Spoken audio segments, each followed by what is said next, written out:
बिस्मिल्लाहिर्रहमानिर्रहीम। अस्सलाम वालेकुम। आज की रेसिपी है खोए वाली कुल्फ़ी। खोए वाली कुल्फ़ी बनाने के लिए जो इंग्रेडिएंट्स चाहिए उसमें हमारे पास 1 कप स्वीटेंड कंडेंस्ड मिल्क है, 1 कप एवेपोरेटेड मिल्क है, 1/4 कप हमारे पास यानी कि 1/4 कप हमारे पास फ्रेश मिल्क है और 100 ग्राम्स हमारे पास खोया है। इसके अलावा हमें कुछ पिस्ते बादाम चाहिए होंगे, लेकिन जब ये कुल्फ़ियाँ जम के सेट हो जाएंगी वो उसके बाद चाहिए होंगे। तो अब हम इसको बनाना स्टार्ट करते हैं। ये देखें, खोया और दूध एक बाउल में डाल के इसको हम बीट कर लेंगे।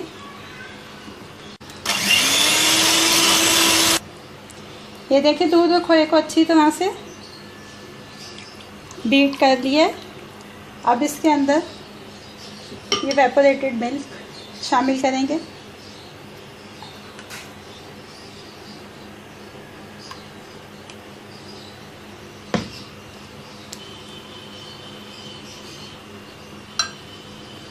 इसके साथ ही ये कंडेंस्ड मिल्क स्वीटेंड ये भी शामिल कर देंगे और इस सारे बैटर को अच्छी तरह से मिक्स कर लेंगे। ये देखें, बैटर रेडी हो गया। अब हम इसको एक जग में डाल लेते हैं ताकि ये कुल्फ़ी मोल्ड में डालना इजी हो जाए।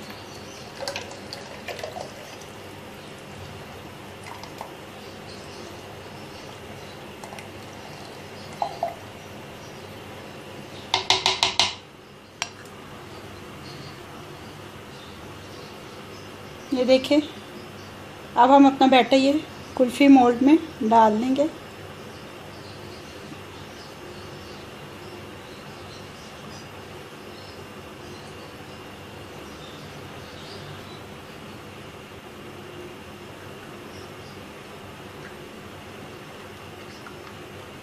अब हम ये सबको बंद कर देंगे। अब इसको ओवरनाइट हम रेफ्रिजरेटर में रख देंगे। ये देखिए, ओवरनाइट रखा था हमने अपने कुल्फ़ी मोल्ड को रेफ्रिजरेटर में। ये अब सेट हो गई है, आपको नज़र आ रही होगी। थोड़ा हमने इसको रेफ्रिजरेटर से निकाल के थोड़ा टाइम देना है। उसके बाद एहतियात के साथ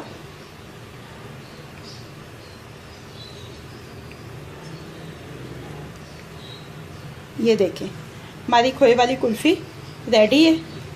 ये अब हमने इसको निकाल ली है। अब इसके ऊपर थोड़ा सा पिस्ता बादाम लगाते हैं।